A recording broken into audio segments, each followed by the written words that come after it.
நண்பர்கள் அனைவருக்கும் அன்பான வணக்கம். அடியேன் ரேணுகா தேவி கணேஷ்குமார். இந்த வருடம் 2025 மே மாதம் 14ஆம் தேதி குரு பகவான் ரிஷப ராசியிலிருந்து மிதுன ராசிக்கு பெயர்ச்சி ஆகிறார்.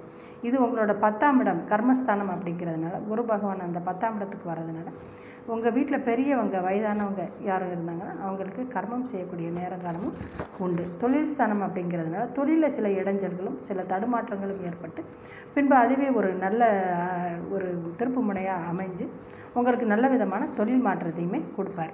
2, 4, 6 அப்படிங்கிற இடங்களை குரு பகவான் பார்வை விழுது. குரு பகவான் பார்வைப்படுற இடங்கள் வளர்ச்சி அடையும், நல்ல விதமாக இருக்கும், சுபங்கள் ஏற்படும் குருவோட பார்வையால். அப்போ தனவரவு உங்களுக்கு நல்லா இருக்கும். உங்கள் பண தேவை எப்போல்லாம் ஏற்படுதோ உங்களுக்கு அப்போ எல்லாமே உங்கள் சங்கடங்கள் நீங்கி பண தேவை கொடுக்கும். தனவரவு நல்லபடியாக இருக்கும். 4ஆம் இடங்கிற சுகஸ்தானத்தை பார்க்குறதுனால உங்களோட சுகமும் நல்லாயிருக்கும், தாயாரோட சுகமும் நல்லாயிருக்கும், தாயாரோட நிலை மேம்படும், அவங்களோட உதவி உங்களுக்கு உண்டு. வீடு வண்டி வாகன வசதிகள் ஏற்படும். வீடு மராமத்து பண்ணுவீங்க, புது பொலிவோடு இருக்கிறதுக்கான வாய்ப்புகள் அதிகமாக இருக்குது.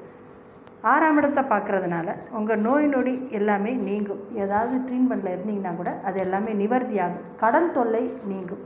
எதிரிகள் ஒளிவாங்க, அதாவது அவங்களோட நிலை ஸ்தம்பித்து போகும், அது குறை. ஏதாவது வம்பு வழக்குகள் ஏதாவது இருந்தாங்கன்னா அதில் எல்லாமே நீங்கள் வெற்றி அடைவீங்க, ஜெயம் உண்டாகும். சில சங்கடங்கள் கஷ்டங்கள் இருந்தாலுமே குருவோட பார்வையால் மிக்க மேன்மையான பலன்கள் இருக்குது. கன்னிராசிக்கு மிக்க அருமை. நன்றி நண்பர்களே, மிக்க நன்றி.